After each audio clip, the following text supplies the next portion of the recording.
shame unto you. All power belong to Jesus. Shame unto you. All power belong to Jesus. Cause we lack up your shame unto you. All power belong to Jesus. Yes, so we can shame unto you. All power belong to Jesus. Shake me, shame unto you. All power belong to Jesus. Shame unto you. All power belong to Jesus. Shame unto you. All power belong to Jesus. Oh, who's on them, my shame unto you. All power belong to Jesus. Shame unto you. All power belong to Jesus. Itamba shame unto you. All power belong to Jesus. Shame unto you. All power belong to Jesus. Shame unto you. All power belong to Jesus. Shame unto you. All power belong to Jesus. Shame unto you. All power belong to Tinibu shame unto you. All power belong to Jesus. Tinibu shame unto you. All power belong to Jesus. Shame unto you. All power belong to Jesus. Shame unto you. All power belong to Jesus. Cause we lack up your shame unto you. All power belong to Jesus. Yes, so we can shame unto you. All power belong to Jesus. Shake me, shame unto you. All power belong to Jesus. Shame unto you. All power belong to Jesus. Shame unto you. All power belong to Jesus. Oh, who's on them, my shame unto you. All power belong to Jesus. Shame unto you. All power belong to Jesus. Itamba shame unto you. All power belong to Jesus. Shame unto you. All power belong to Jesus. Shame unto you. All power belong to Jesus. Shame unto you. All power belong to Jesus. Shame unto you. All power belong to Tinibu shame unto you. All power belong to Jesus. Tinibu shame unto you. All power belong to Jesus. Shame unto you. All power belong to Jesus. Shame unto you. All power belong to Jesus. Cause we lack up your shame unto you. All power belong to Jesus. Yes, so we can shame unto you. All power belong to Jesus. Shake me, shame unto you. All power belong to Jesus. Shame unto you. All power belong to Jesus. Shame unto you. All power belong to Jesus. Oh, who's on them, my shame unto you. All power belong to Jesus. Shame unto you. All power belong to Jesus. Itamba shame unto you. All power belong to Jesus. Shame unto you. All power belong to Jesus. Shame unto you. All power belong to Jesus. Shame unto you. All power belong to Jesus. Shame unto you. All power belong to Tinibu shame unto you. All power belong to Jesus. Tinibu shame unto you. All power belong to Jesus. Shame unto you. All power belong to Jesus. Shame unto you. All power belong to Jesus. Cause we lack up your shame unto you. All power belong to Jesus. Yes, so we can shame unto you. All power belong to Jesus. Shake me, shame unto you. All power belong to Jesus. Shame unto you. All power belong to Jesus. Shame unto you. All power belong to Jesus. Oh, who's on them, my shame unto you. All power belong to Jesus. Shame unto you. All power belong to Jesus. Itamba shame unto you. All power belong to Jesus. Shame unto you. All power belong to Jesus. Shame unto you. All power belong to Jesus. Shame unto you. All power belong to Jesus. Shame unto you. All power belong to Tinibu shame unto you. All power belong to Jesus. Tinibu shame unto you. All power belong to Jesus. Shame unto you. All power belong to Jesus. Shame unto you. All power belong to Jesus. Cause we lack up your shame unto you. All power belong to Jesus. Yes, so we can shame unto you. All power belong to Jesus. Shake me, shame unto you. All power belong to Jesus. Shame unto you. All power belong to Jesus. Shame unto you. All power belong to Jesus. Oh, who's on them, my shame unto you. All power belong to Jesus. Shame unto you. All power belong to Jesus. Itamba shame unto you. All power belong to Jesus. Shame unto you. All power belong to Jesus. Shame unto you. All power belong to Jesus. Shame unto you. All power belong to Jesus. Shame unto you. All power belong to All right, thank you for joining me tonight. Let us pray.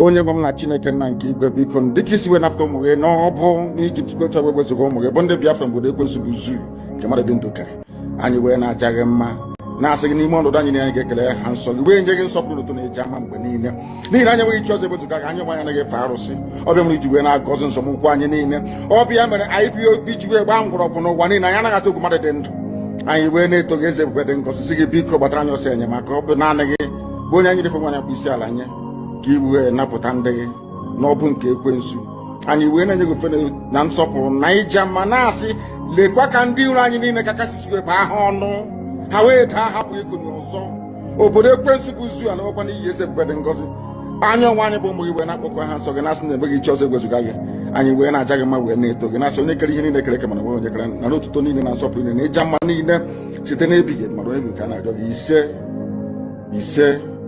ise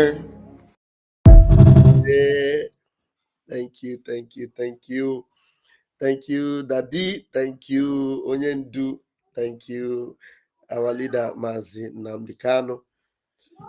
Chineke gọzie gị, ị ga-adịrịrị anyị. You will live for us. Aha Chukwu ka abịa ma pụrụ ime ihe niile. Ise. Men and brethren, I greet you all. My name is Raphael Chiamaka Ajere.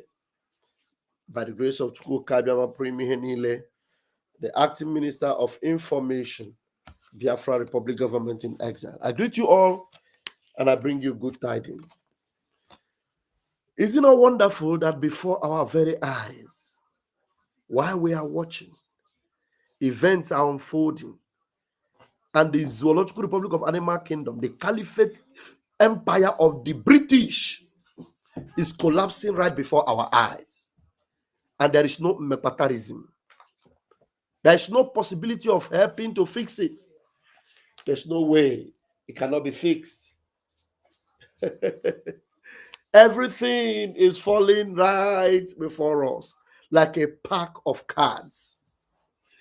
Now I am busy, okay? You want to drink water? Yeah, come.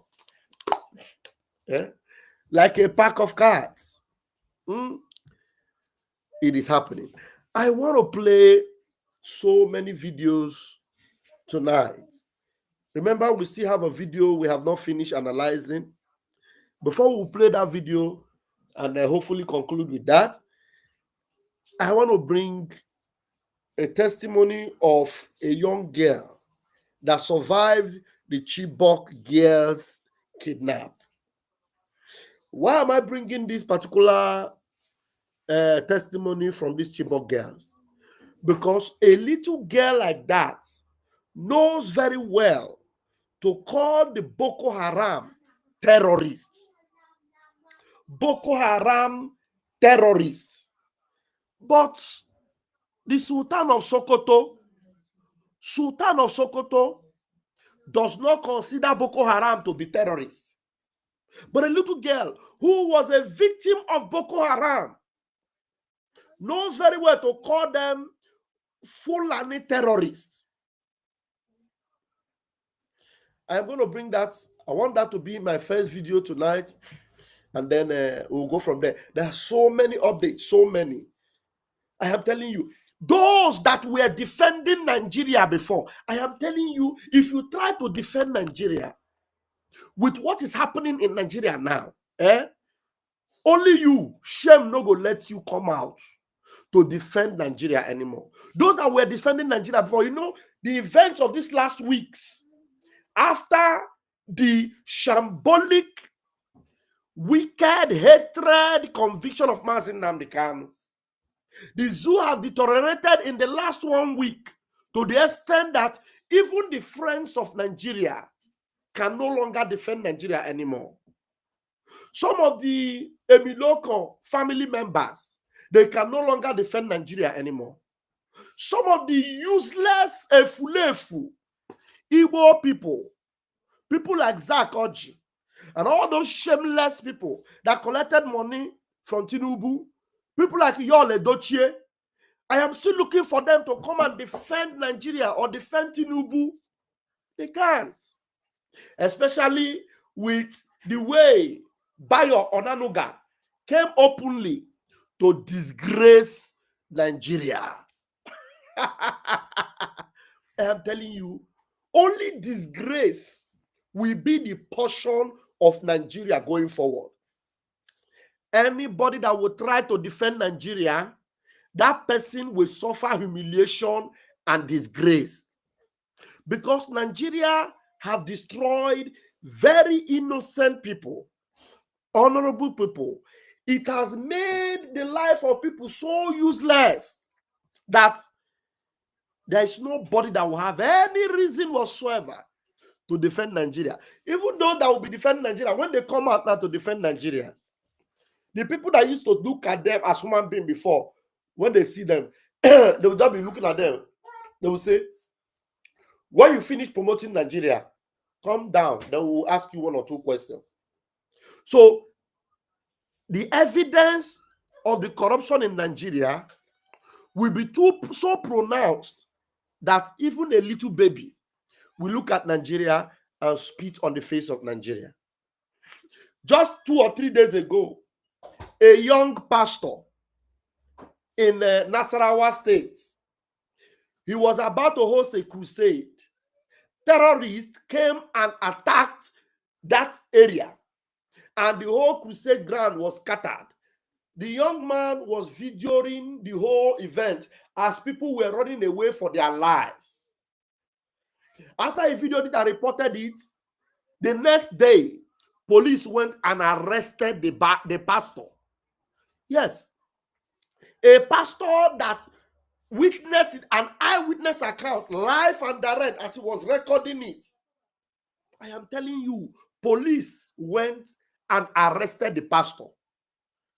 These are the same police people that know where the terrorists are, that know the hideout of the terrorists, that if the terrorists, all the people that the terrorists kidnapped there, if the pressure mounts on them for the release, these same police people know where those terrorists are to go and settle them and bring the kidnapped victims. But someone who is reporting that these terrorists are in the neighborhood, he's the one that the police went to arrest. Tell me, how can you defend Nigeria? There's one guy I know very well. All of us, we know him. That guy that will always say, P-Man Company. P-Man Company. He's always in his car. I've forgotten that his name. P-Man Company. P-Man Company that sell receipts. That guy, he's always praising Tinubu. He will tell you that Tinubu is doing well. The governors are not doing well. I saw a video of him day before yesterday. He was crying. He said, Nigeria have happened to me. I've forgotten the name of that guy. Those of you that know him, you can write his name on the comment section.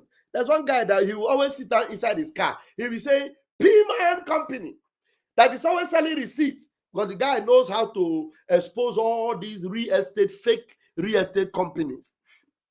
The guy, I saw him inside his car day before yesterday. He was crying. He said, Nigeria have happened to me because they kidnapped his uncle.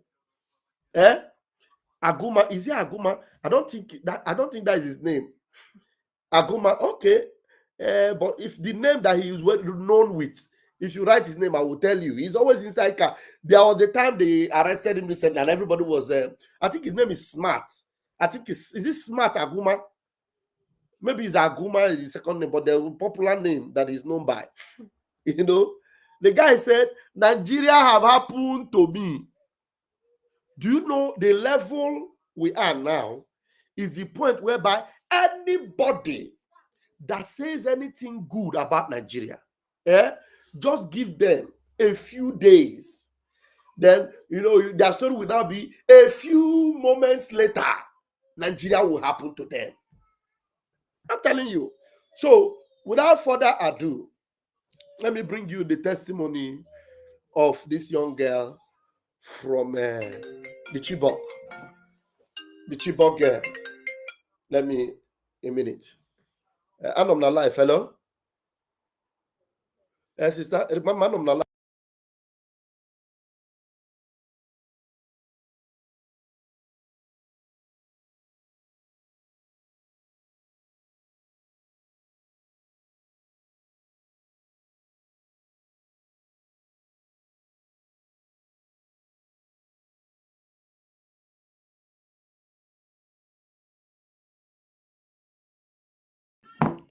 Let's get it. All right.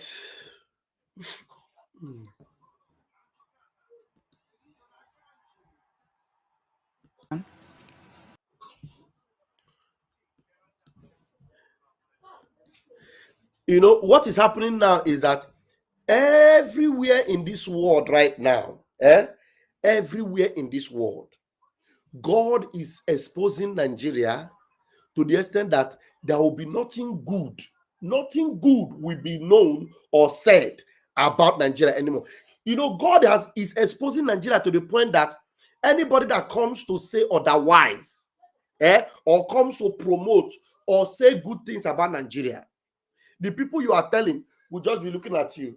They will say, why is this guy lying? Does he think we don't know Nigeria? We know Nigeria. So nobody will be able to deceive anybody again in this world to tell them anything good about Nigeria. Listen to the testimony of one of the Chibok girls, victims. Hello, my name is Joy Bishara and I am from Nigeria. On April 14, 2014, the Boko Haram terrorists came into my hometown, Chibok. Please, I want you to take note of this little girl calling them Boko Haram terrorists. Boko Haram terrorists. But the Sultan of Sokoto, I will still play. I tell you, every day I will be exposing the Sultan of Sokoto. At the end of the day, the reason why you need to understand why I need to keep exposing the Sultan of Sokoto, because the Sultan of Sokoto, they consider him, or Britain consider him to be the father of Nigeria, the royal fathers of Nigeria. As far as Nigeria is concerned, they consider him to be the most important monarchy, or the most important monarch in Nigeria, Sultan of Sokoto. And he is a sponsor of Boko Haram. He is a supporter of Boko Haram. So let it not shock you. So that's the reason why I am playing this particular video, and I am wanting you to listen to this girl calling Boko Haram terrorists. Boko Haram terrorists. After he finish, I will play Sultan of Sokoto so that you will hear. Sultan of Sokoto cannot open his mouth and call Boko Haram terrorists. Because as far as he's concerned, they are not terrorists. They are good people. They are also fighting for their rights. Right. Even the army, Nigeria army general, they won't call Boko Haram terrorists. Okay? But Boko Haram is committing menace, destruction, killing, taking lives on daily basis in Nigeria. Okay? So pay attention. Hello, my name is Joy Bishara and I am from Nigeria.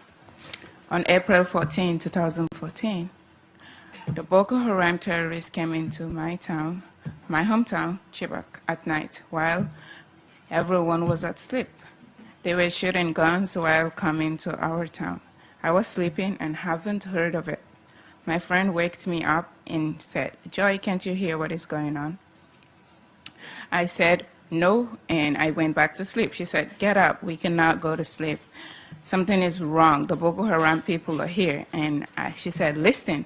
And I listened to the voices and I can hear them shouting and shooting guns outside. I'm like, "What's going on?" She's like, "The Boko Haram terrorists are here." And we were all freaked out. We got up and we were praying for our families because I didn't grow up there, even though I was born there. So I just hear like stories that whenever they visit families, they kill like the men and then kidnap the women, or kill the men and then leave. So I was praying. We were all praying for our families to get to a safe place because they were all around the town. And while we were deciding on what to do, we were all like, some of us said we should just run out, and some of us said we should climb the walls and get out. But some of us said we are not allowed to leave the school, so we should just stay. We were still deciding on what to do, and a man just came in. We we all were scared, so we started to kind of run. And he's like, "No, you shouldn't run. I'm just here to protect all of you. So there is nothing wrong. I'm here to protect you from what is going on outside." We trusted him because the soldiers outside our gates used to come in whenever we scream or are scared, and then they make sure we go to bed. They take care of us before they go away. So we trusted him. We thought he was one of them. And he said we should all come in a circle. All of us were in a circle. And then he said, okay. Then a lot of them started coming into our school, into the dorm where we were all sleeping. They all came in because we were all in a circle and we have no chance to run. So when they started coming in a lot, that's when I realized, oh no, these are not the soldiers. Not all of them have uniforms, so they're not the soldiers. And it was too late to run because they were all around us with guns and bombs, so we cannot run. And so they said that they're here, they're the Boko Haram people we have been hearing about, and they're the ones who kill, who burn churches. So they're just telling us what they do, and they said if we do not cooperate. Are you hearing it? Boko Haram told them that they are the ones who burn churches, that they are the ones who destroy places. In fact, you can now take note that Boko Haram confirmed to them that they are the ones who burn churches. This is for those who have been defending terrorists, Boko Haram, that they are not going after churches, that they are not particular. Tell me, why are they explaining to the girls that they are the ones who burn churches? Okay? I want her to repeat it again.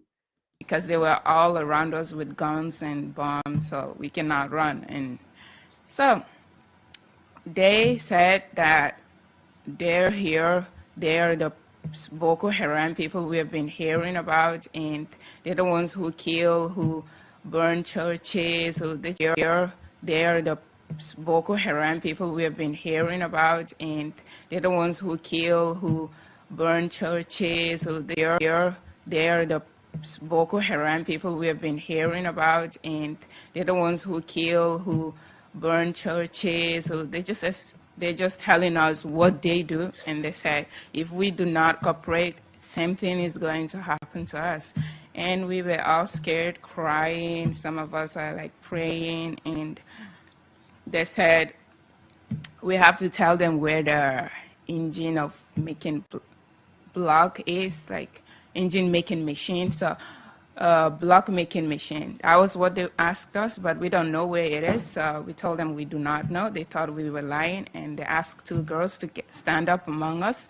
So they thought the two girls will tell them the truth because we were in a group. They thought we were lying to them, but the two girls, they repeat what we said. They said they didn't know where it is, and no one knows. So they're like, okay, if the government sent things to the school, then where does it go? And all we know was the food for the girls, which is the kitchen store.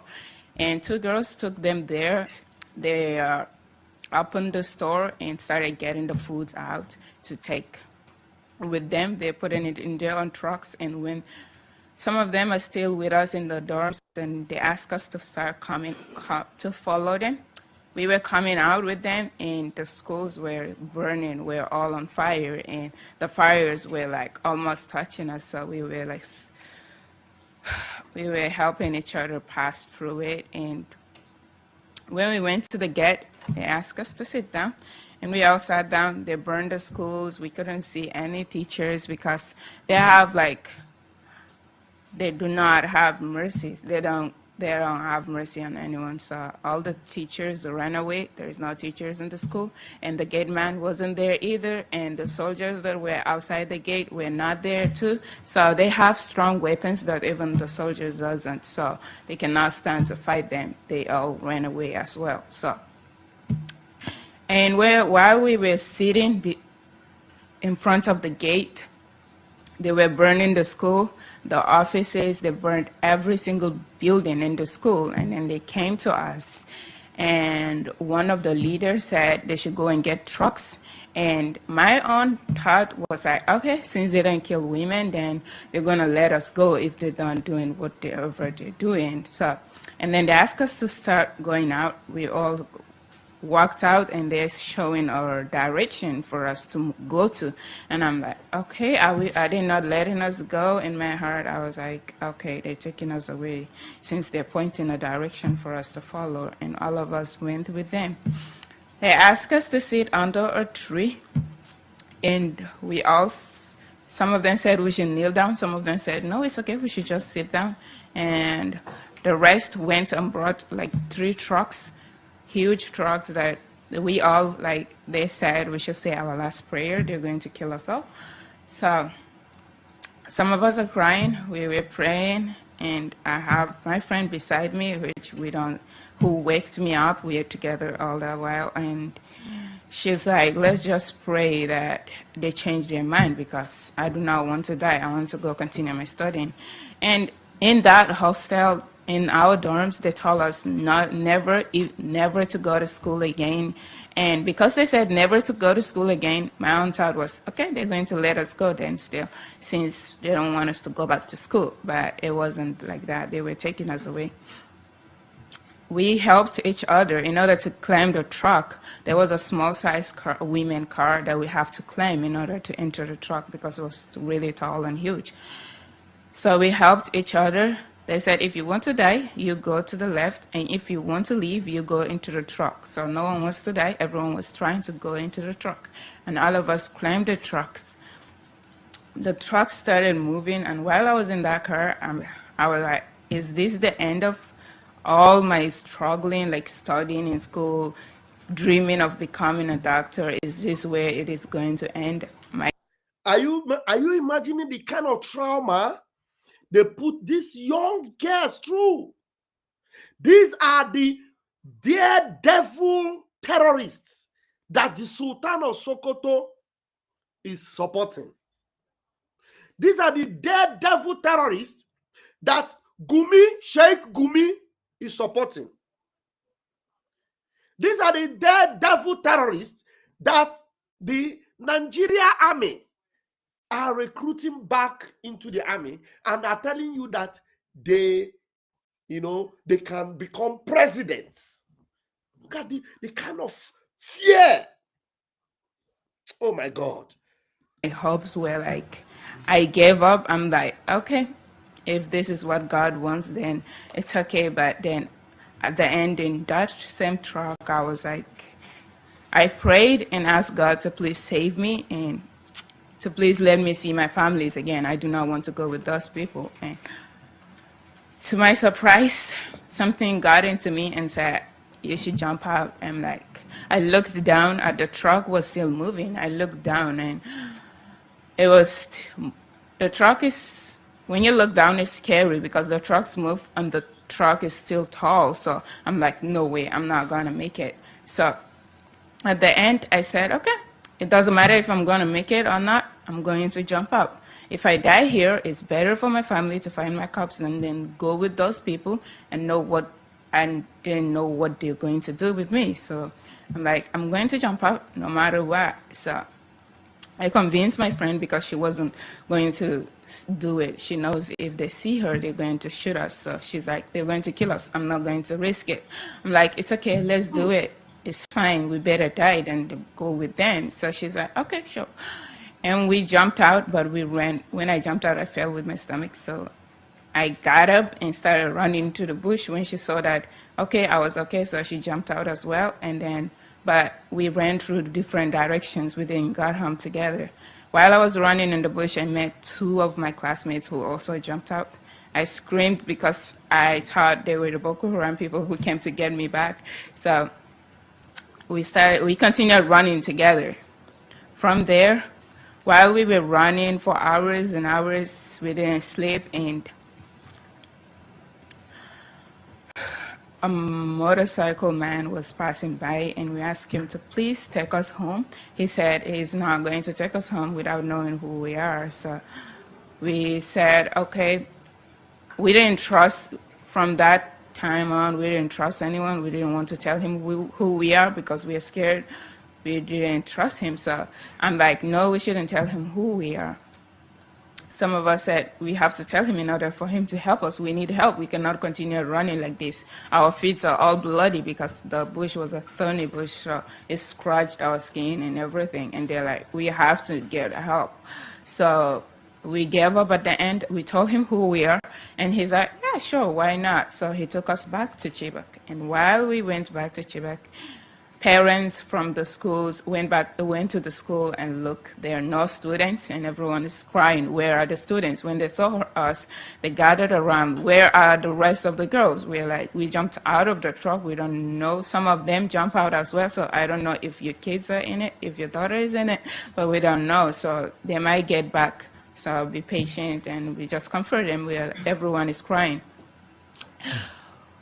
While I went home, my mom was as well crying, like I am dead. So my neighbors were there for her, comforting her and everything. And two congresswomen from the United States, Congress Wilson and Joyce, they went to Nigeria to hear the story from us because they have been hearing like a little bit of the story. They don't know the complete story. So they went to Nigeria to hear from the students who escaped.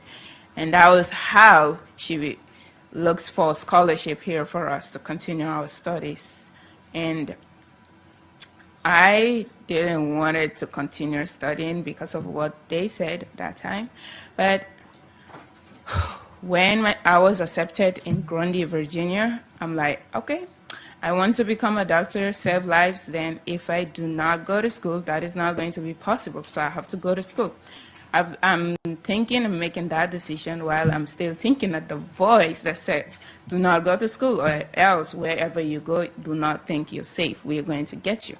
So that voice is still there, and I'm still deciding. I'm like, okay, fine. I'm going to go to school no matter what. So I'm not giving up my dreams. I'm going. And that was how I made the decision of coming here to continue my study. My own prayers and hope is like for schools to be protected and for students not to go through what I went through because it wasn't a good experience, and no student will want to go. I will never want to repeat that horrible experience, so I do not want any student to go through that same experience.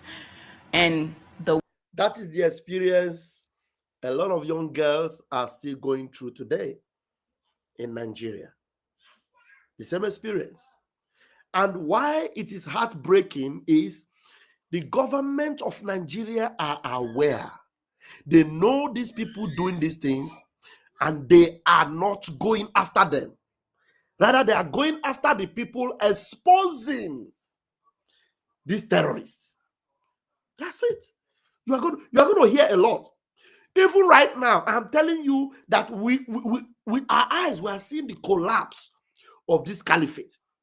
In their Congress, in their parliament now, some of them are asking them to shut down the parliament because they can't keep quiet anymore. They are crying. They say, shut down this parliament. Why are we going to continue like this? It's happening in Nigeria right now. So Nigeria, for lives to be saved, Nigeria must be shut down. Nigeria must not continue. For lives to be saved, Nigeria must be broken. Yes, for lives to be saved. So let me allow her to finish. Then I'll play other videos. The way that will happen is if schools are protected. So my own advice is the government need to protect schools for students to go and study their careers and go out and just change the world, be involved. Without education, then we'll not even all be here. Like everyone has a good position because of an education. So why preventing other children of their own right? Like it's the right of every child to go to school. That's what I believe. So if schools are protected, if the government protects its people and the students are being protected and feel safe to study, then they will study their career and go out and be. If the schools are not protected, then many generations will lose will not be educated, which will not be good because no one will get a good position and no one will like be a leader. Because of educations, some of us got to be presidents, ambassadors, chairmen, and we just have good positions. Then why is it that we cannot protect other students to study? Another day we will not all be here. Then the young generations need to be in that same position in order to make the nations, to make the countries move on. So if we are not protected to study in a safe place, and then we are being attacked, killed, and by people who do not believe in study, in education, then all that dreams and hope and the dreams and hope of children studying and becoming something in the future to help the nations, then it will not be possible. So I advise that schools should be protected, and thank you so much for listening. Oh, wow. All right. Let's see. I have a lot of videos. Let's see what we are going to show you. Okay. First and foremost, let me play you this one. You know, I was telling you about the evangelist, an evangelist that exposed the terrorist attack in Nasarawa was arrested. That news was brought to us by this other pastor, Apostle Michael Olowokere. Let's listen to Michael Olowokere. Legit. Let's listen to him. The pastor insert there in the video is a young pastor that was arrested by police for making a video to expose what was happening in Nasarawa State. Listen. I have just been rightly informed that Evangelist Daniel Upo have been arrested by the Nigerian police force because of the video he posted about the incident that happened in the community in Nasarawa State. In Nasarawa State, where he was holding a crusade, where he was part of a team in a crusade, and then the Fulani herdsmen attacked that community. I've watched that video, I saw that video, and that video was real. It was legit. There was no photoshopping, there was no any kind of AI mixture. It was real. The situation was real. And the man only reported, the man of God only reported what was happening at that time. And because of this, the Nigerian police have arrested him. You see, we have become a useless society. This is why Donald Trump called us this is why Donald Trump called us a useless country. We are useless. This is what the Nigerian state has become. Donald Trump called them a disgraced country. I know this pastor was looking for that word. What Donald Trump called Nigeria was a disgraced country. And before our eyes, we are seeing that disgrace. Yes, the disgrace of Nigeria. This is why Donald Trump called us a useless country. We are useless. This is what the Nigerian state has become. The bandits, terrorists, every day are on TikTok. They're on TikTok doing videos. They're on TikTok sharing money, doing giveaway. They're on TikTok giving update on their location, doing things as though they're free. These are people that are causing mayhem, that are causing destruction of lives and properties every single day, causing pain to family. But not one have you gone to arrest. You have not seen those ones. The DSS, the NIA have not been able to use their apparatus, their intelligence apparatus to get them arrested, to arrest them, to destroy them, to convict them, to put them in their custody, to bring justice to all the families that come to know. But once it is a Christian, that is where the whole of your manhood will rise, because he's a Christian. We will not tolerate this. We demand the release of Evangelist Daniel Upo now. This injustice will not sustain. This injustice cannot be sustained. We demand the release of Evangelist Daniel Upo now. Please, every Nigerian, every man of God in this nation, I'm calling on you at this time. I'm calling on everyone at this time to rise up at this time. We cannot be silenced. We will not be silenced. You cannot be watching terrorists and bandits and criminals, people that are causing problems to Nigerians every single day, having a few days. They make calls, they are on TikTok, doing everything on social media. Not one of them have been arrested. But a man of God only gave an update on a situation where Fulani jihadists, Fulani terrorists attacked the community, and the man showed in the video, and you are quick to go and arrest him. We will not tolerate this. I call on every man of God, Inspector General of Police, we demand the release of Evangelist Upo now. The Director General, the Director of DSS, or all those security apparatus, we demand the release of Evangelist Upo now. What nonsense is this? How have we become such a lawless nation? How have we become such an unserious nation? How have we become a people that have no value? that celebrate mediocrity at every single instant. And people of worth, people of value. That man of God, I've watched his video where he has a free school for children in a village community. Not where you have not been able to see such a person to applaud them for their services to the nation and all their contribution to the society. No, the man has a free school. The man has a lot of activity that he does to support humanity and for the kingdom of God. But no, because he gave an update on an incident, you went to arrest him. We will not tolerate this. We call on every man of God in this nation. We call on the fathers of faith, the PFN, the CAN, to rise up and speak now. Evangelist Daniel Obo must not sleep in that cell today. He has been arrested for the past 12 hours. He must not sleep in that cell today. Do you know one funny thing? This is our brother now that is speaking. They will be looking for how they will arrest him. This one now is exposing them now that they arrested another pastor.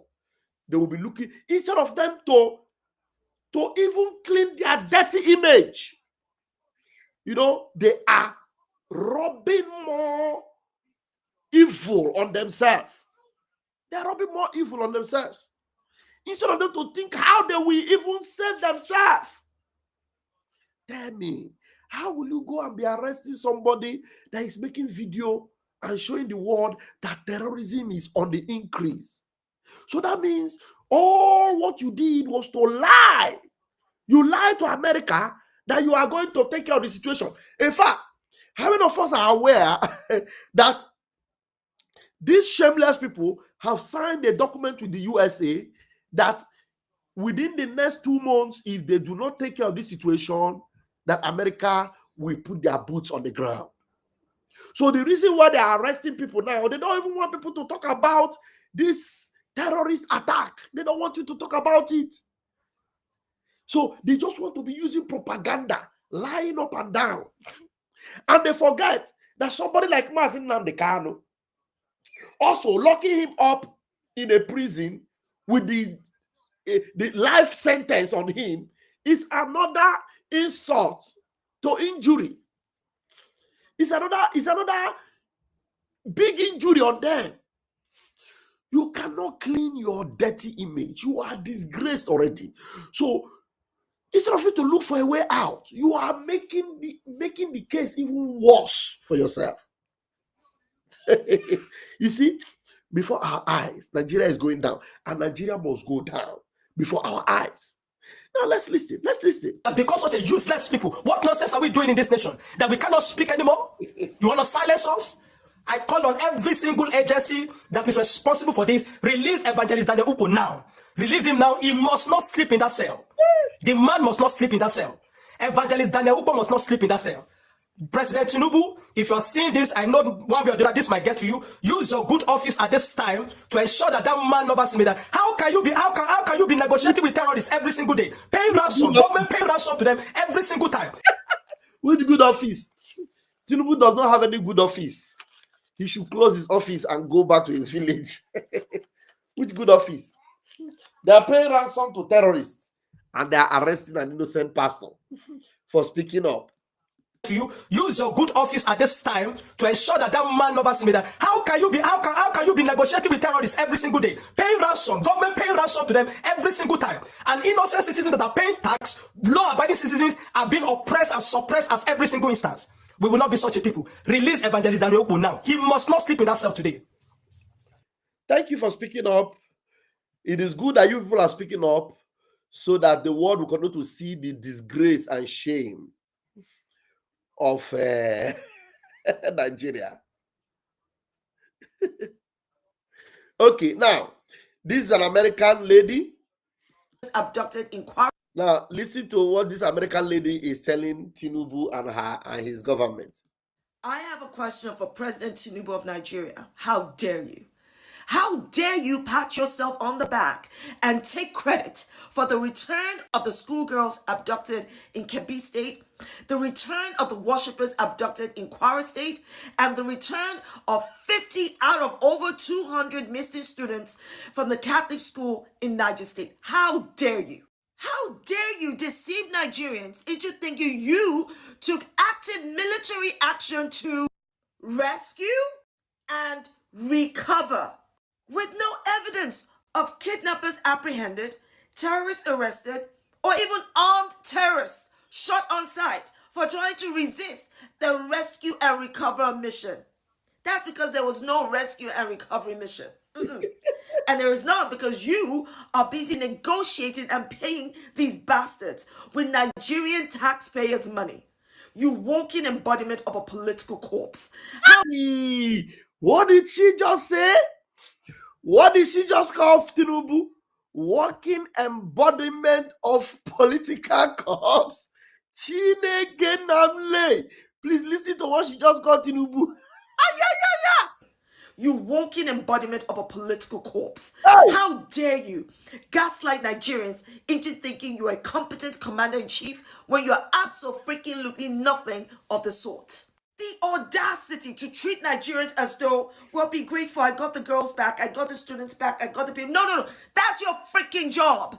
Your job is to deliver security and justice. How can there possibly be security and justice for Nigerians when the very people who committed vile crimes, including murder and rape, are waltzing around Nigeria without fear of consequence and the effrontery to carry on committing his crimes with impunity? And the only reason Tinubu is keeping up the appearance of actively doing something is because of this racist imperialist fool Trump's threat to invade Nigeria. Because that would directly impact Tinubu's political ambition to be... You know, this one is another, this is another idiot. He's calling Trump racist. This, no matter how, even Trump enemies also cannot even protect Nigeria. These ones are the Democrats in America. He's calling Trump a racist, and he's calling Trump's effort or attempt to come and defend Nigeria, he's calling it a racist, Trump and all what have you.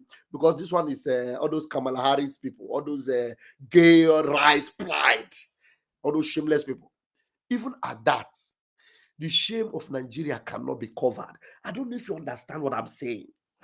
I am telling you that Nigeria cannot be protected by any. Even the worst of the worst cannot protect Nigeria. Yes. So this one, even with her hatred of Trump, yet she cannot protect Nigeria. She cannot cover Nigeria because Nigeria, your shame is smelling everywhere. Just imagine. One enemy of Trump is still here bashing you. Let me see what she has to say, because my interest is that Nigeria is being bamboozled and destroyed. That's my own. So let's president of Nigeria for another term, and definitely the pay packet of him and his political crony.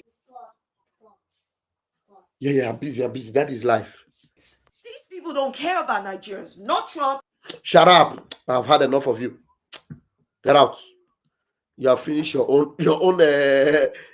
Now there's something you need to see here.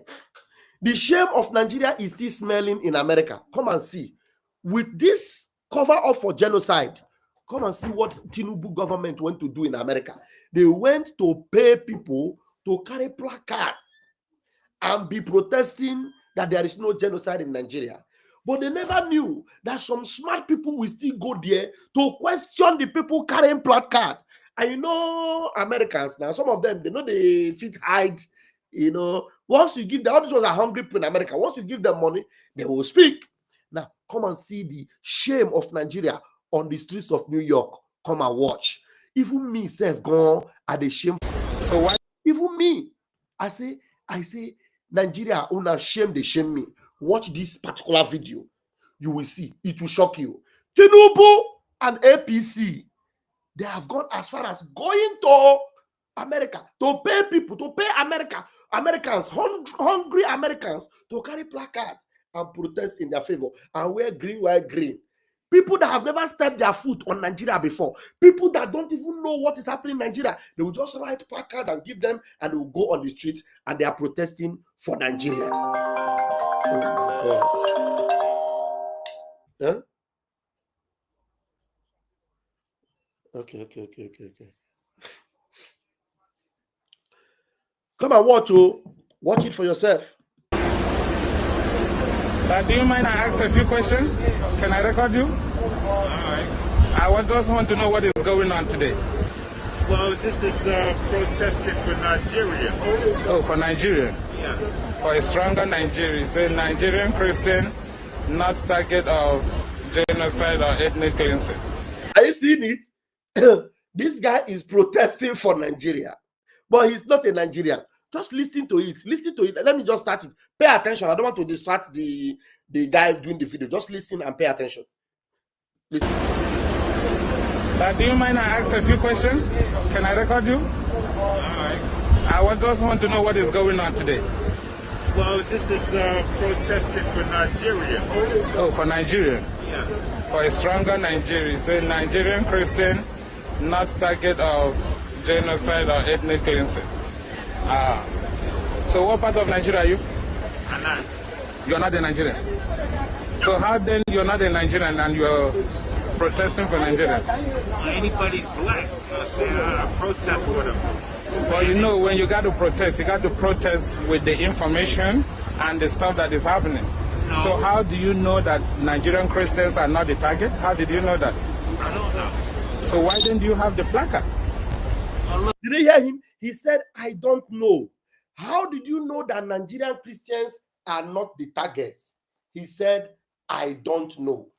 This guy does not know what is happening in Nigeria. But Tinubu government have paid him.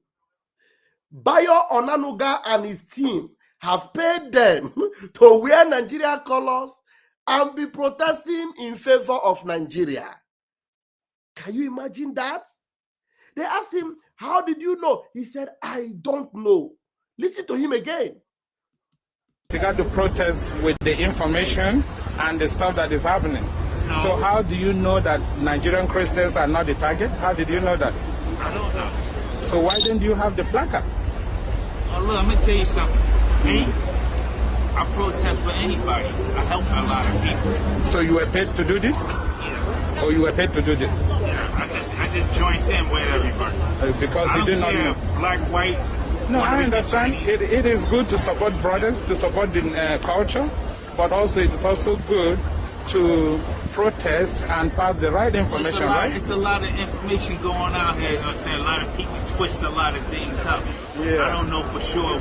But you got to do a little bit digging. However, you know what I'm saying? I'm just here to help everybody out. I understand that. It's not your fault. It's not your fault. You're doing what they ask you to do. Yeah. At least you're paid to do this, and you're doing what you get paid for. No, it's not about pay. You know what I'm saying? It's just about helping people out. I understand, but they gave you the wrong information, though. I'm just trying to help to bring you out.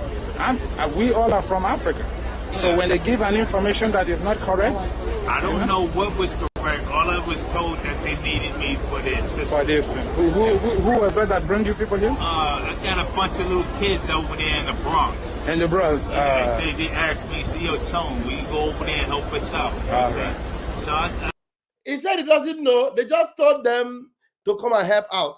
I don't know. I think this thing, there's a time this thing happened before. Is this a recent one? I don't know if this is a very recent one, but I've seen this kind of a video before. I don't know if this is that one or if this is a new one. You know, these are the kind of games Nigeria government play. You know, I think this is the same kind of thing that happened during the time of, during the days of Good Luck Jonathan or whatever. They played the same kind of game. People from the Bronx, they brought them out, they gave them money, they came and started protesting in favor of Nigerian government as against those that are really, being affected back home. I just saw this video today. I don't know if this is a very recent one or whether it is the same old stuff, but it is just the same kind of game that Nigeria government plays to pay people to come and protect and give the Nigeria government a good image. Somebody said this is recent. This one is recent. Okay. But I know this kind of a thing have happened before. Hey, God. You can see that Nigeria will never change. Oh. Nigeria can never change. It can never get better in Nigeria. You see, Nigeria can never be better. So this kind of game, they've played it before, even during the time of Buhari. I think the time of Buhari, they played it before. Now they are doing it again. They won't stop. They just won't stop. So nothing will ever get better in Nigeria. Okay, let me play the video to the end. Let's see. Decide to go over there and help them out. No problem. Thank you very much. I just wanted to know what is going on. Thank you. All right. Sir, good day. Is it okay if I talk to you on the camera? I'm really not supposed to do that. The guy is, he's in charge. Okay, he don't want. No, I don't think this is a recent one. I don't think this is a recent one. This is during the days when they had during the time of COVID. I can see them with mask. They're using mask. This is what they did in the past. This is the time of COVID. Look at the mask they are wearing there.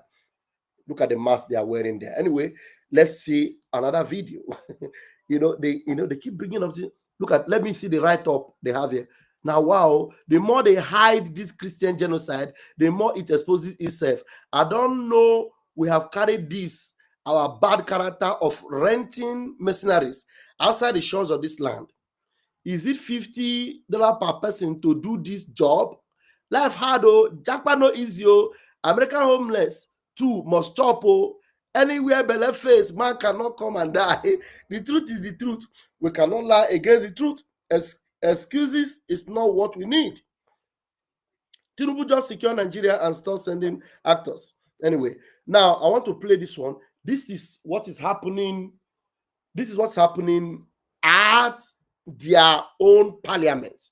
Listen, if we are come and listen to what is happening at the parliament, at the red chambers. This is at the red chambers of the Nigeria government parliament. Now listen to this. It's not getting easy. Now let's watch. Very happy and sad at the same time. Happy in the sense that the 24 girls from MAGA in my own constituency that were abducted have been released and they are all safe and healthy. This one is happy that the 24 girls that were kidnapped in his own area have been released. Let's hear what he had to say after these girls were released. That were abducted have been released and they are all safe and healthy. They have not been molested.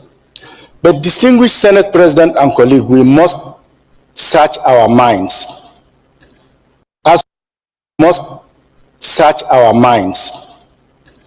As we keep saying, sir, we know who these bandits are. Are you hearing him? This is a senator that is speaking. He called upon his colleagues. Let me take it back a little bit. Let's hear him. Have been released and they are all safe and healthy. They have not been molested. But distinguished Senate President and colleague, we must search our minds.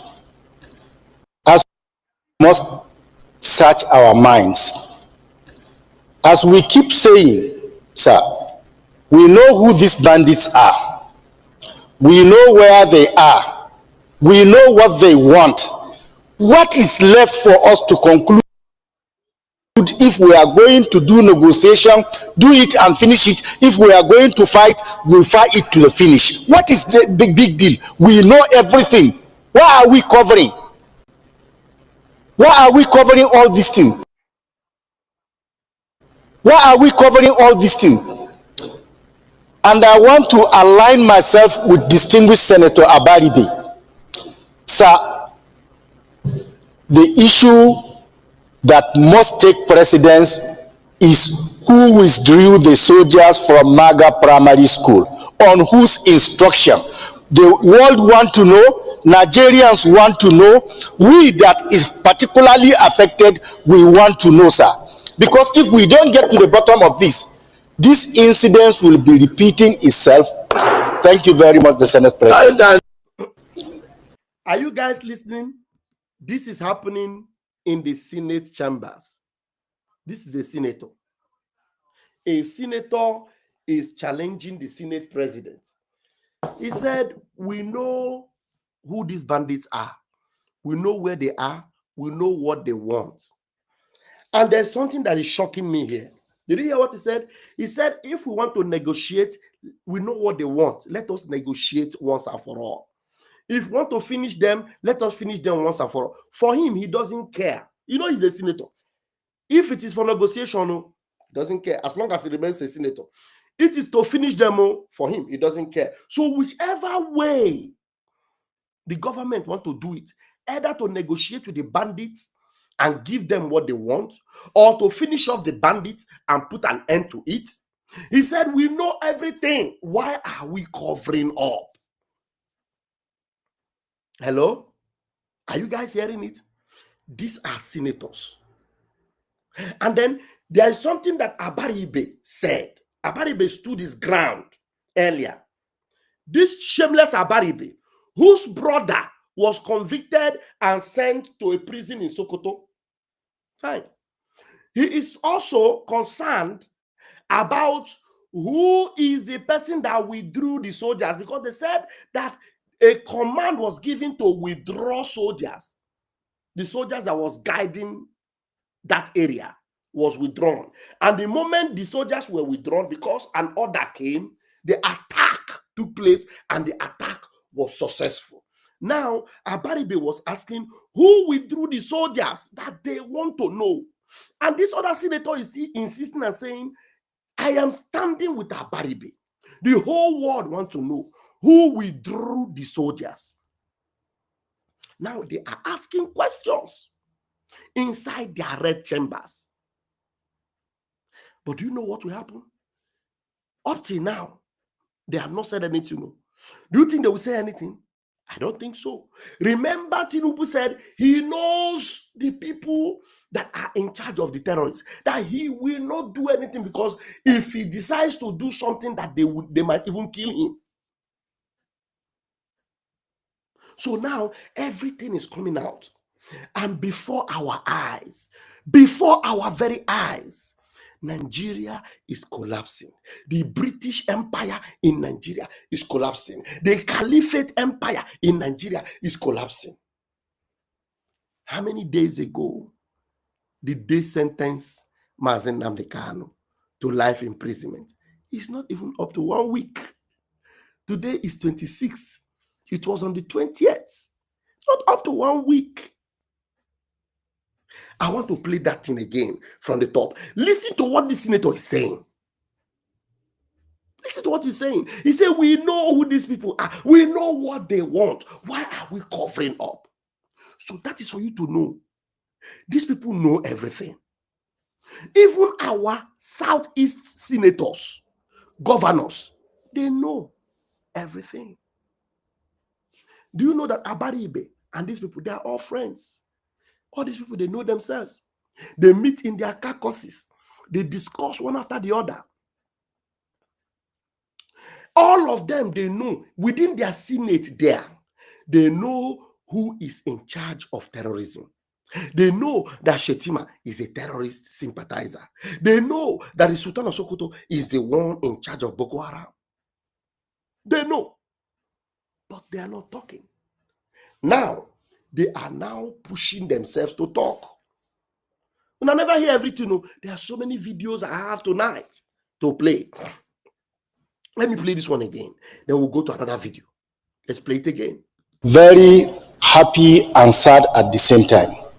Happy in the sense that the 24 girls from Maga in my own constituency that were abducted have been released and they are all safe and healthy.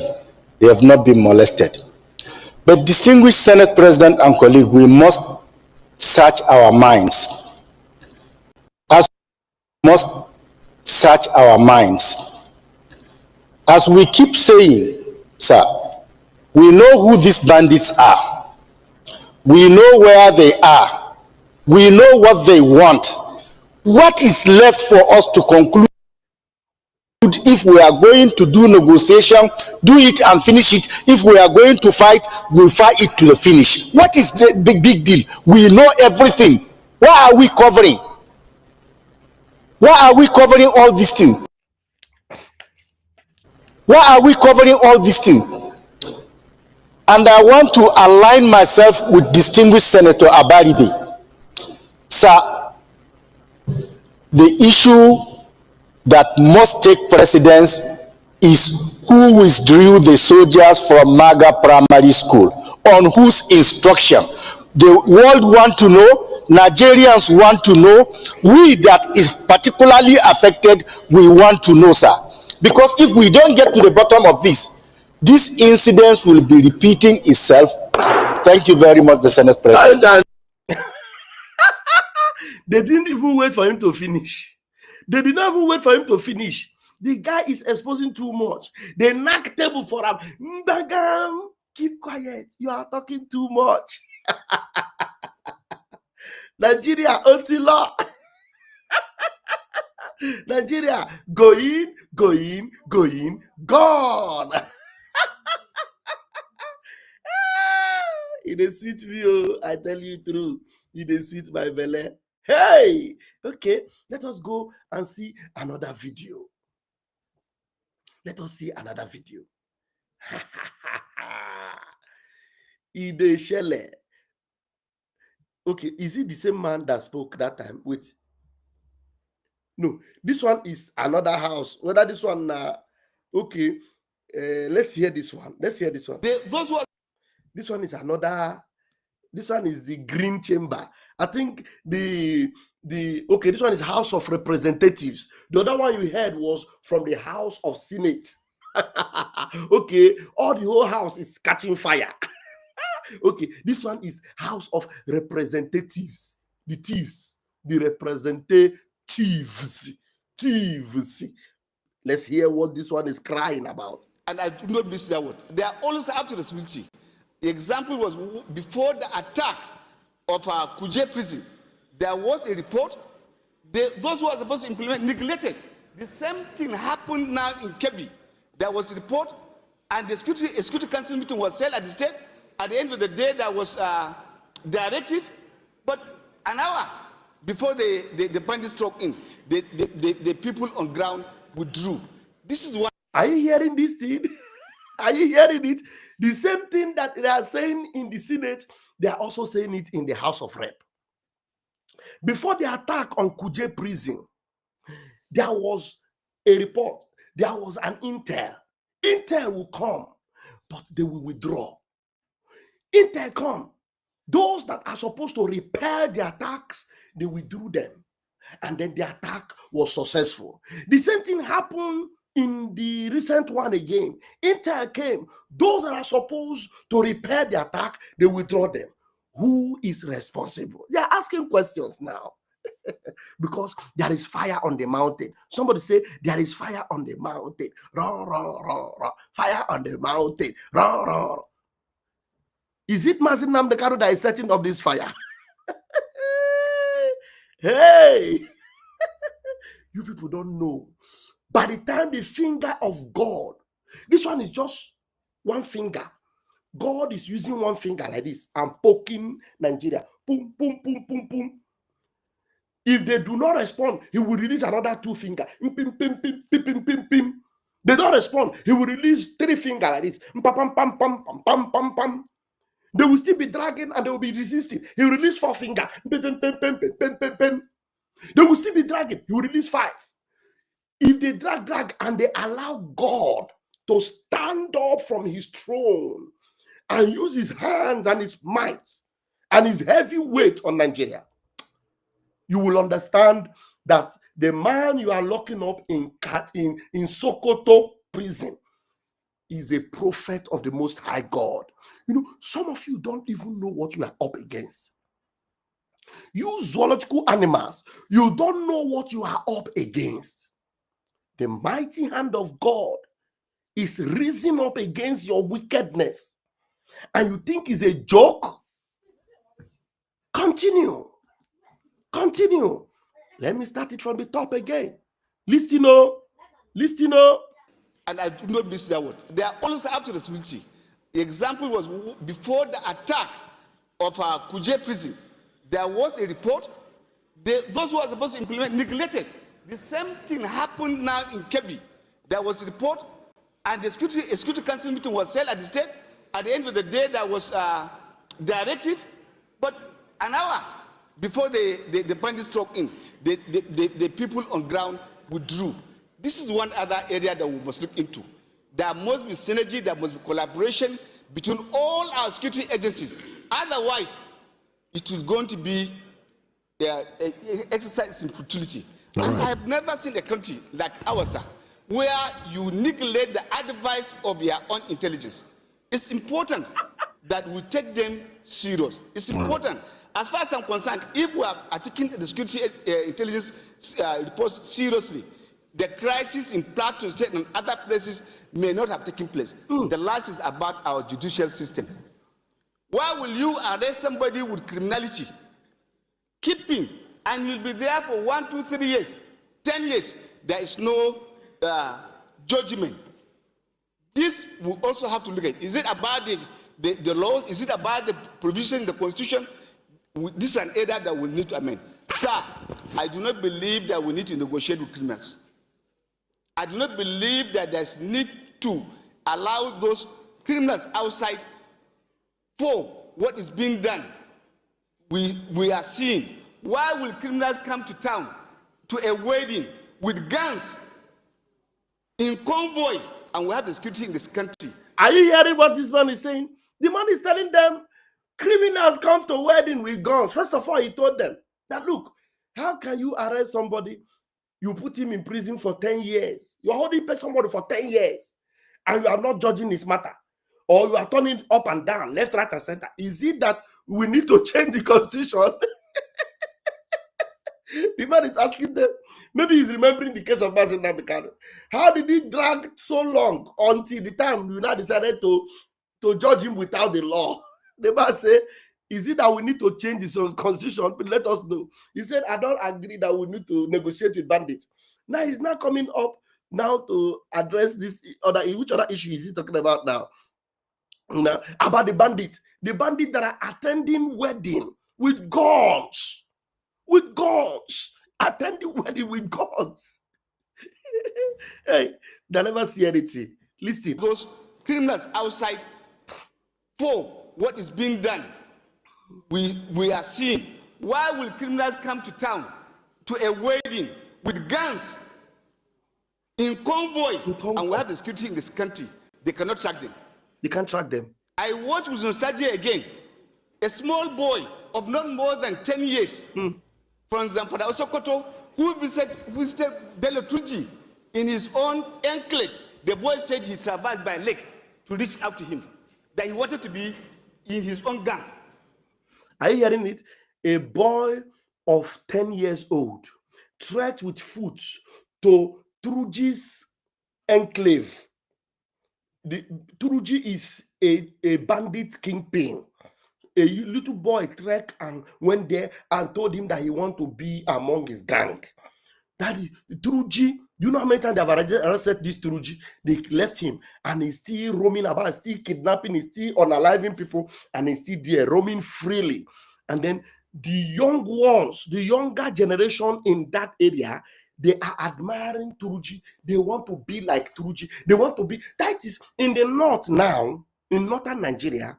The young ones that are growing up, they see the lucrative business of the lucrative job of terrorism or kidnapping or banditry is paying.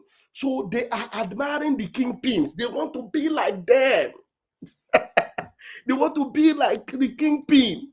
This, more than 10 years from Zamfara Osokoto, who visited Bello Turji in his own enclave. The boy said he survived by leg to reach out to him, that he wanted to be in his own gang.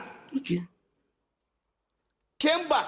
From that story alone is sufficient if we are serious and we are serious to use that boy to track and get to where those people are.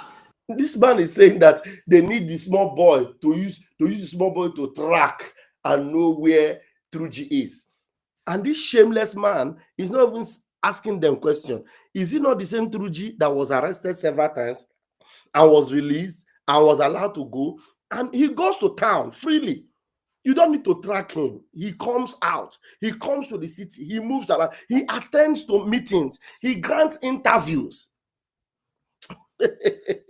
I believe some people are benefiting, and that's why they don't want this matter to end. If they're not benefiting, why are we not? We have excelled. We have done exceedingly well as far as the Nigerian Armed Forces is concerned. We have gone to Liberia and other countries, done well.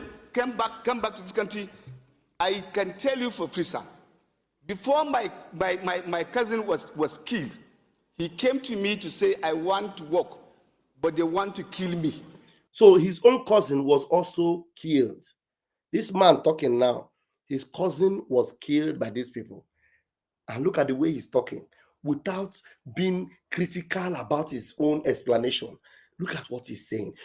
And he knows all these things. He knows that this government knows this thing. He knows that the government doesn't want to act on these things. And look at the way he's talking. He's even talking like somebody that doesn't have brain.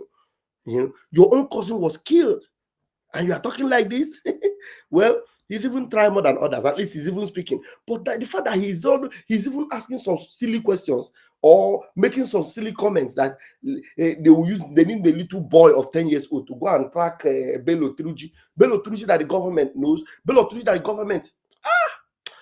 I beg, I get more other videos to play. I beg, make I play this one. Came to me to say, I want to work, but they want to kill me. Help me transfer. My colleagues will bear me with those who are in that formation. Help me transfer out of that place. There's nobody in Yobe and Borno that doesn't know, and that's why I want to thank Governor Zulum. He is somebody that is doing well. After his death, he has maintained the family, bought the house for the family, doing a lot for the family. There are very few who care about that. I said, I can tell you for free, sir. When he told me this, I said, my brother, take it as a call. He said, no, I want to do the work. This is what I subscribe to do. But they will kill me because there is sabotage. They send me on an errand to do the job. On the time, they asked him to go back again. And on his way, he was ambushed and he was killed. My younger brother that I mentioned came to me to say, transfer me, my sino. I want to leave this place. I said, I won't do that. Those who don't have people of... So this idiot that is talking about, this man is a fool. He's the one that is encouraging the government that why is it that they don't work on the intel? People will come with intel and they will not do anything with the intel, and yet the actions will be taken. He's advising for intel. Now your own brother gave you intel. Your own brother gave you intel that they will kill him, that you should make him to be transferred from where he was working, that he doesn't want to work, that he wants to work, but that they will kill him if he continues to do the work there. And you ignored him. You refused to work on his intel. And at the end of the day, these same people that your brother was afraid of, they killed him. You see, even you shameless rep member, you couldn't even save your own brother. If you knew you could not transfer him, why didn't you stop him and send him out of that place? You didn't do it. If you couldn't do it, now you're advising other people to do what you yourself could not do for your own brother. Just imagine the kind of animals in the zoo. I mentioned came to me to say, transfer me, my sino. I want to leave this place.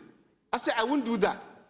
Those who don't have people of authority like me, what is their own position? He said, I want to do that. I've been to Liberia, I've been to other places, but these people will kill me because they are not supporting us. There's no equipment. Okay, so I think his brother is part of those fighting this so-called insurgency. His own brother is among the army, the military. He couldn't transfer his brother from that place, and they killed his brother. They ambushed him and killed him. Now he's now saying, how about those that are not well placed like him? If his own brother, could cry for him to transfer, and yet he did not transfer that his brother died. He didn't help his brother. Now he's saying, if him that has such leg, his brother suffered that fate, how about those that don't have such opportunity? You see what is happening in Nigeria? I hope the international communities are watching this. Okay. Barely 1 month after they kill him. The wife of this person, this is what I want to tell you, sir, came to me crying, don't make me a widow. They will kill your brother. I am saying there's serious collaboration and gap even within the... He's even talking about the brother's wife came to meet him. Don't make me a widow. They will kill your brother. And they kill... In fact, this guy is just an idiot. I don't know why. Oh my God. Oh my God. I don't know. Now, listen to this. This is very important. I want to play this video. Listen to this video. Very, very important. How Nigerian Muslims conquered the Christians. How the Nigerian Muslims conquered the Christians. Talking about those Muslims in the north, how they were conquered, how the Muslims in the north were conquered. The same pattern is what they are trying to use in the West. Those of you in the West that have been ignoring us, that have been behaving as if we don't know what we're saying, thank God for Donald Trump that he has responded now. I want to listen to this analysis from this white guy. The same way they conquered northern Nigeria, the same way they have infiltrated America, they have infiltrated so many European countries, the same way they want to conquer you also. Listen to this video. Very, very important. Very important video. Listen. Talk about sobering.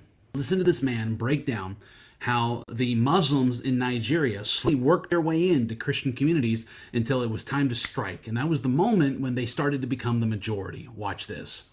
What is playing out in Nigeria right now could be what would play out in America 30 years from now. To acknowledge how Islam has conquered every nation it's touched, it hasn't been by voluntary conversion. It has been done by the sword. It is not in their religion to assimilate to a culture in an area that you move into. You are commanded to dominate that culture and make everybody submit to you. So for people to say, there's a mosque going up in my backyard, let's celebrate it. No, no, no. That is a sign of them conquering your territory. That is how they view it. If they have a minority population, they have to be nice, play nice, and be quiet. But once they reach that threshold, the political threshold, is when the violence occurs. I get the same story from survivors in Nigeria. They say, the Fulani moved in, our kids played together, we did business together, everything was fine until the one day where even their neighbors partook in the attacks and then stole their property and took everything they had. Fulani have a saying in Nigeria: treat the Christian like a pet chicken. You raise the chicken, you feed the chicken, you pet the chicken, love the chicken until it's time to chop off its head. For more content. Are you hearing it? Treat the Christians like a pet chicken. That is the ideology of the Fulani. Some of you that are saying, we had Fulanis, we have been dealing with them, we have been living with them, we have been friends together, we work together, they were in our neighborhood together. They are treating you like a pet chicken. Because have you ever seen anybody that makes chicken pets? At least in Africa, we don't make chicken pets. You understand? In Africa, the Fulani are making you, Christians, like their pet chicken. They will train you, give you food, you'll be growing. The chicken will be coming every time. But the chicken does not know that you are training that chicken to grow fat, big enough to be eaten. Treat the Christians like a pet chicken. I want to play this video again. Listen to it. Pay attention and hear what they have done to you. What they have done to you. That is how they gain your trust, and then they enter you and they ruin you, they destroy you. Listen again. Talk about sobering. Listen to this man break down how the Muslims in Nigeria slowly worked their way into Christian communities until it was time to strike. And that was the moment when they started to become the majority. Watch this. What is playing out in Nigeria right now could be what would play out in America 30 years from now. To acknowledge how Islam has conquered every nation it's touched, it hasn't been by voluntary conversion. It has been done by the sword. It is not in their religion to assimilate to a culture in an area that you move into. You are commanded to dominate that culture and make everybody submit to you. So for people to say, there's a mosque going up in my backyard, let's celebrate it. No, no, no. That is a sign of them conquering your territory. That is how they view it. If they have a minority population, they have to be nice, play nice, and be quiet. But once they reach that threshold, the political threshold, is when the violence occurs. I get the same story from survivors in Nigeria. They say, the Fulani moved in, our kids played together, we did business together, everything was fine until the one day where even their neighbors partook in the attacks and then stole their property and took everything they had. Fulani have a saying in Nigeria: treat the Christian like a pet chicken. You raise the chicken, you feed the chicken, you pet the chicken, love the chicken until it's time to chop off its head. For more content to help you with your Christian walk, be sure to follow, like, and subscribe. Thank you. I'm sure that made sense now. Let me see. Okay, let's play this video. Oh my God, there's so many videos. Come and listen to this. This one is at the Green Chamber again, the House of Rep. Let's play this. The country is running in blood and tears. You cannot go, the farmers cannot go to farm. Our traders cannot go to market. Worshippers cannot go to mosque, cannot go to churches. Then what are you legislating here? Mr. Speaker, if the government is not prepared to actually do the right thing that will protect the lives and property of our people, I urge on you, I urge on this honorable house, as a house of the people of Nigeria, to stand up to pay the supreme cost. And that is no more than to shut this house down and to call an emergency on any legislative issue and wait until the right thing is taken by the government of the day. The responsibility of security, Mr. Speaker, of course, by the constitutional provisions, it is a sole responsibility, more of a sole responsibility to the center. I agree with whoever may say, of course, governors in the subnationals are also accountable and they must be held responsible for the security of lives and properties of their people. Mr. Speaker, I want to say that in virtually all of our constituencies, given the opportunity, everyone here can rise to tell you the account of what is happening. Mr. Speaker, it is not religious. Mr. Speaker, it is not even political. This fight and this menace of insecurity in Nigeria is something that does not have any identification of one's party or one's religion or one's tribe whatsoever. It is a calculated attempt to demoralize Nigerian state. And if care is not taken, Mr. Speaker, even for those of us who take politics more seriously, we'll have a very big question to answer at the end, because it is like this unnecessary insecurity going on. This is a high level of conspiracy targeting our political processes. As we are approaching 2027, Mr. Speaker, we will all be expected to have a peaceful conduct of our polls. This one is still talking about 2027 with his Tinubu cap. Look at his cap. 2027. This is 2025. This bastard is thinking about 2027. And he said they should shut down the Senate, shut down the House, so that they will secure their government. So that they are thinking about 2027. And no fear. Our political processes. As we are approaching 2027, Mr. Speaker, we will all be expected to have a peaceful conduct of our polls. How do you have that if our communities, local communities, are plunged into crisis, into banditry, into kidnappings in the churches? So many people thought Hassan Doguwa spoke well. I also thought he spoke very well, until when he opened his mouth to remind us that politicians will always think about the next election. That was when everything fell apart for me, because how can Doguwa boldly tell us that Nigeria is running on blood and tears, and in the same breath start hinting about 2027 calculations? That right there is a Nigerian problem, because an average politician will always think about the next election. A nation is burning, families are grieving, hundreds are being kidnapped, and somehow, somewhere, our political class will always look for a way to make it about the next election instead of focusing on the solution only. You're already thinking about political permutations, because at this point, nobody should be talking about 2027 when a country is in crisis. You cannot declare that Nigeria is soaked in blood and tears and then turn around and remind the politicians that they should consider their electoral future, not the electoral value. That mindset is precisely why the country keeps spinning in circle, because every crisis becomes a campaign strategy. So this is the type of thinking that has held Nigeria hostage for decades.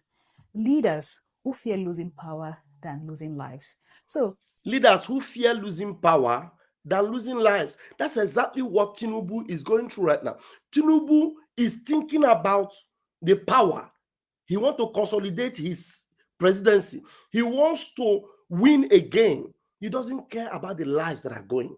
Leaders who think about losing power than losing lives. Held Nigeria hostage for decades. Leaders who fear losing power than losing lives.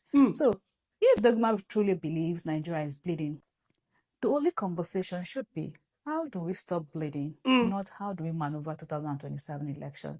So anyhow you see it, I will tell you, an average politician only considers the next election.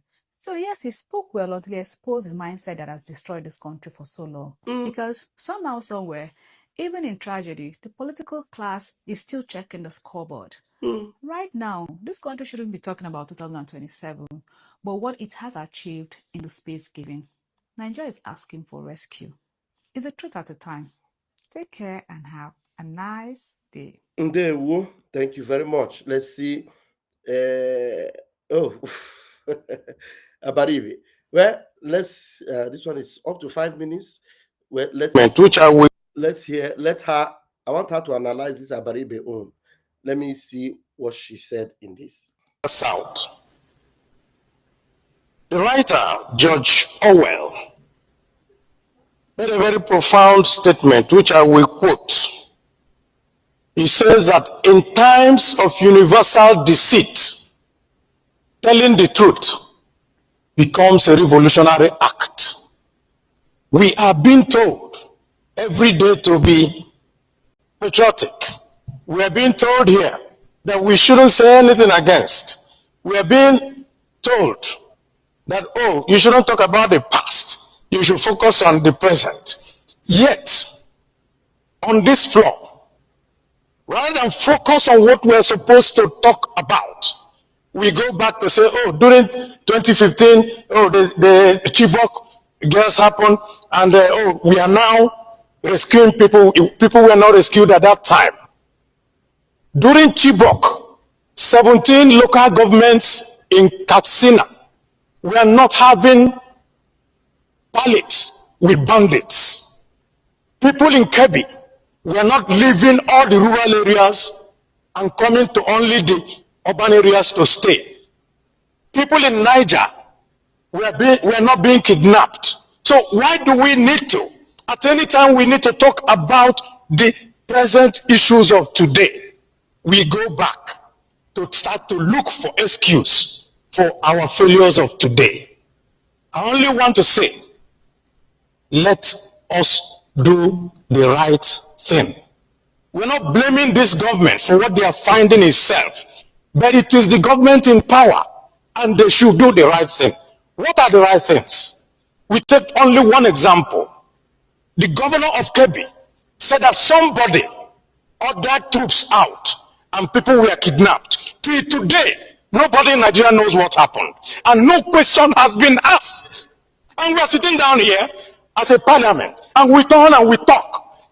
Yet, somebody is responsible. If I'm the commander-in-chief, I will call the army commander in that place and the head of the army and say, if you don't get me the head of this person, who withdrew the troops to put all these children in jeopardy? Then you make an example of him. That is how a country is run. A country is not run on pacification. A country is run on confronting issues. I rest my case. A country is not run on pacification. A country is run on confronting issues. Senator Abariba, November 26, 2025. Somebody has finally been able to say what we've been screaming for years. Nigeria doesn't have a leadership problem of ignorance. Nigeria has a leadership problem of cowardice. Oh yes, let's be honest. Everybody knows the problem. Those in power know the root of our insecurity. They know when bandits operate. They know when checkpoints mysteriously disappear hours before attacks. They know how terrorists move hundreds across borders without resistance. They know the system is weak. They know the system is compromised, and in many places deliberately sabotaged. But instead of confronting these issues head on, instead of taking responsibility, they try to pacify us. They try to throw light words at difficult problems. For years, we have been saying the same thing. Nobody wants to take responsibility. Nobody wants to say, this is what it is. This happened because we failed. Nobody wants to admit that the system is broken because powerful people benefit from the brokenness. And the citizens, of course, pay the price. So when Senator Abariba spoke, it wasn't a new revelation. It simply was the first time somebody inside the system said it out loud, what the entire country already knows. Nigeria is not suffering from mystery. Nigeria is suffering from refusal. Refusal to confront. Refusal to act. Refusal to call things by their names. And that is why insecurity continues to cycle, because you cannot solve a problem when you're afraid to confront it. Yeah. Today, one senator finally broke the silence. One person finally said, stop betting problems, stop massaging issues, confront it. And that's exactly what we've been saying all along. We don't need leaders who look away. We need leaders who look directly to the problem and take responsibility, because at this point, Nigeria is not short of knowledge. Nigeria knows the problem. Nigeria knows the truth. What we lack are people bold enough to act on that truth. People who will stop behaving like cowards and start governing with courage. A country is not run on pacification. A country is not run on fear. A country moves forward when its leaders confront issues boldly, honestly, and without compromise. At least now, someone inside the system has said it. Let's hope finally they find the courage to follow. It's a truth at a time. Take care and have a nice day. Thank you very much.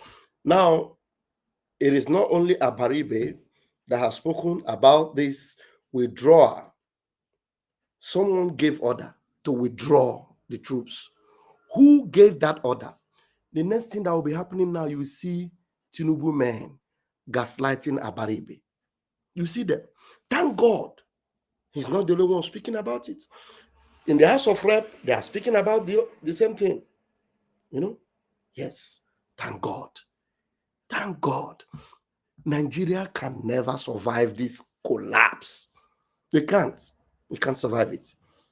It is going to go down, and it is happening in our own time. I have a video, and this is the last video, and then I'll call it a night. It is already getting late. I seriously want to play this video. Yeah. I remember very well that I'm yet to analyze the other video. Maybe you will do it in the morning. But this one is very, very important. I want us to play this video. It's very important. And we'll close with this one. All right, let's go. Inkarin abubuwan da ni yi magana na faɗi haru dole ni ce shahararren dan ta'addana yana da bindiga ta guda 500 hannu ne jami'an tsaro sun haka shi ni gwada an kai shi ofis ɗin lamur da kaca da hannu ne shi wannan karamin ministan tsaro ya buga waya ya ce an kama yaro ne a sake shi ya ce da bindiga sama da 500 ina maimaitawa na in ba ku ji a maganganu na suna nan. This man is speaking in Hausa. He is speaking about the former governor of Zamfara State, Matawali. He is speaking everything he knows about that man. And now this our brother in the middle is going to explain it. Tinubu knows Matawale. Tinubu knows that Matawale is a terrorist. Tinubu knows very well that the former governor of Zamfara State is working with bandits. The condition they gave Tinubu was that Matawale must be the Minister of Defense and Shetima must be the Vice President. That is why Tinubu could not change the idea of Muslim ticket. These are people that are responsible for terrorism in Nigeria. The Sultan of Sokoto, the former governor of Zamfara State, Matawale, and the Vice President, who happened to be the former governor of Borno State, Shetima, and also the former Minister of Communication, Issa Pantami. There are many. Tinubu knows all the terrorists in his government. Tinubu knows the people that are responsible for all this crisis. He knows them. Even that shameless Bayo Onanuga, they know all these people. Now, this man is speaking. It is good that all these things are coming out. I want to see how long Tinubu will hide this thing. And I want to see the justification of convicting Mazin Nnamdi Kanu. Conviction that a Fulani judge could not do. Now, they made sure they had to put pressure on that Tinubu, paid Omotosho to condemn and convict Mazin Nnamdi Kanu, even without any law backing him up for that. Are you watching it? Nigeria is in a deep shit. Deep shit. The shit that Nigeria is inside is very deep. Oh. Nigeria is full of smell. Nobody can clean it up. Now, it is, Tinubu cannot even stop it. He can't stop it. The exposing of Nigeria now is too powerful. Not even Tinubu can stop it. The finger of God is at work. The God of Mazen Nnamdi Kanu is working. This is the end of the road for Nigeria. This video is very important. Watch it. Please, those of you on the comment section, continue to hashtag or at Donald J. Trump, at the real Donald J. Trump for this particular video. Share it, share it, share it. Let it go viral. All the things happening now in Nigeria, we must continue to share it to make sure that the whole world is seeing it, because nothing will stop the end of Nigeria. Watch, and then we'll end it here. Let me start it. It's going to speak Hausa. It's a almost 3 minutes video, not up to 3 minutes. After this short Hausa speaking, those of you that understand Hausa will understand it. But do not worry. This young man there is going to explain it for us. So you are not going to miss anything, okay? Just relax. In karin abubuwan da ni yi magana na faɗi haru dole ni ce shahararren dan ta'addana yana da bindiga ta guda 500 hannu ne jami'an tsaro sun haka moshi ni faɗi an kai shi office din lamur da kaca da hannu ne shi wannan karamin ministan tsaro ya buga waya yace an kama yaro ne a sake shi yace da bindiga sama da 500 ina maimaitawa na in ba ku ji ba ku ji maganganu na suna nan ni abin da nika cewa duk wanda ka jin an yi mai ƙarya ko an yi ba daidai ba ya kai Murtala Bello kotu in Murtala Bello bai kawo hujja ga magana sai ba a faɗa ma duniya ƙarya ta kai kuma wani kashe kowa ƙarya don haka an ka ce to turu yaron ka ne ko yaro ne bashar yana nan rayu bai mutu ba hoto ne yanzu haka yana can lokacin lamar yana DIG FIB ya zo ya bada hoto ne ya rubuta takarda cewa ya amshe shi a madadin matawallin Maradon. While I want the international community to hear that a fearless cleric scholar by the name of Murtala is asserting and alleging and saying that the current state minister of defense of Bola Ahmed Tinubu is an accomplice to these bandits, that there were situations that one that was in possession of almost 500 arms was arrested under Murtala when he was the DIG of Special Investigation Bureau of the police, and this state minister of defense called that they arrested his boy, they should release him, and of which they did. And secondly, are you hearing it? They arrested a man with weapons. With weapons. The man was arrested with what? Weapons. And the Minister of Defense, Matawale, called and said they arrested his boy, that they should release him. A man that was arrested with weapons, so he said they arrested his boy, that they should release him. Okay, watch.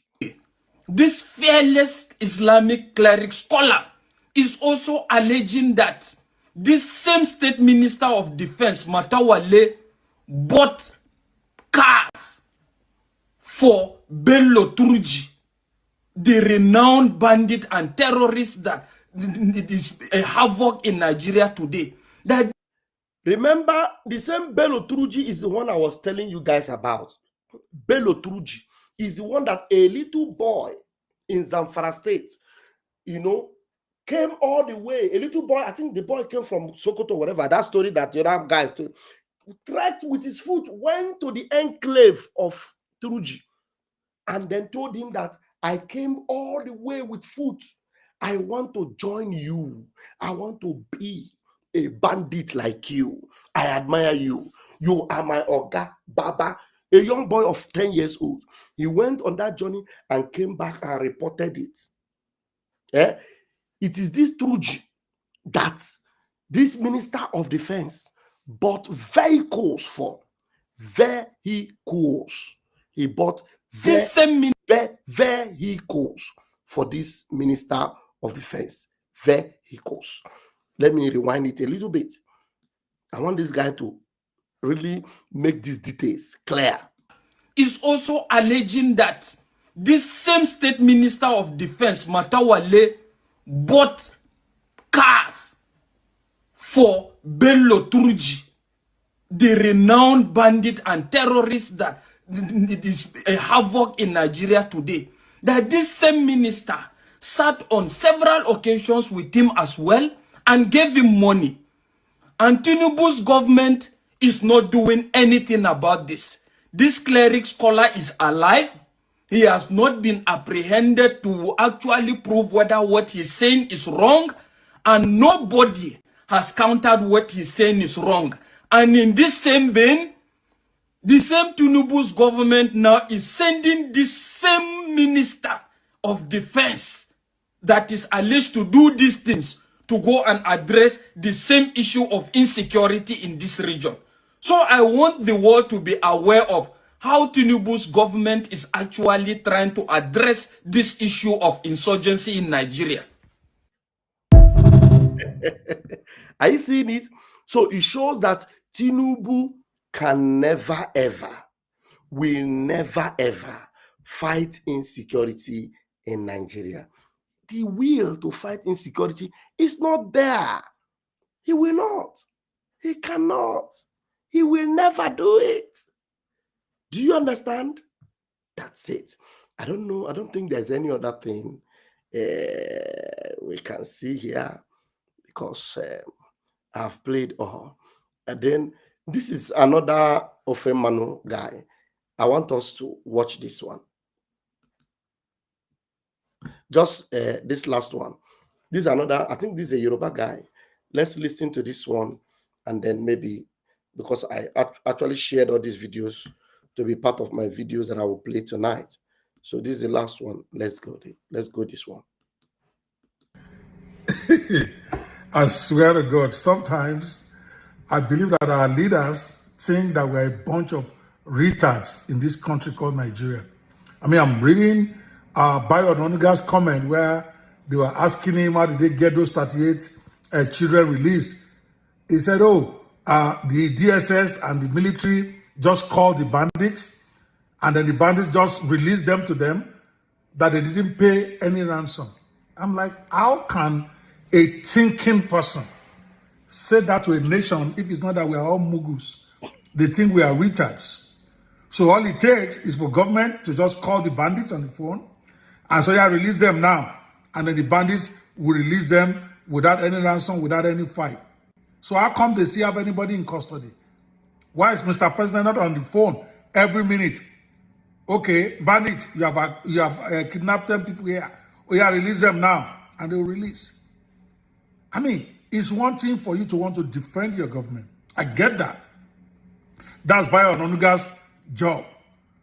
But you don't have to treat us as if we are retarded. You don't have to treat us as if we can't even think. How can you say that? Oh, we didn't pay any ransom. We just called them and then they released them to us. Talent ambassador, no, who are you even talking to? Anyway, you blame Nigerians. I don't blame you guys. We have shown them that we are mugus. That's why I named Nigeria Muguland. Because sometimes we take some things in this nation that only mugus can take. At least respect a little bit of our intelligence. Tell us something else. Spin it differently. Don't tell me your DSS and your military gave them a call and then they released 38 people to you just like that without you paying anything. Then what are we talking about? If it is that easy for you to get some people out, how come you don't get everybody out? Mr. Bayo Onanuga, you need to do better. I have a lot of respect for you, but right now you are telling me I'm stupid, I cannot think, I'm senile, and I resent that. God damn it. Do you see what I'm saying? A lot of people that respect Nigeria a lot. You see, the guy said, Bayo Onanuga, I have a lot of respect for you. All those that have respect for Nigeria, I bet you they will lose that respect. Nigeria will lose that respect. How can you respect Nigeria? How can you respect a country like Nigeria? How can you? You respect Nigeria? For what? Nigeria doesn't deserve respect. Nigeria deserves to be disgraced. And since you refused to speak the truth about Nigeria and expose her, God have decided to disgrace Nigeria by himself. And nothing can stop that. Okay? So I'm going to leave it here until I see you guys tomorrow morning. Please share this video and let it go viral. Airborne. Muchineke. Airborne. Let us pray.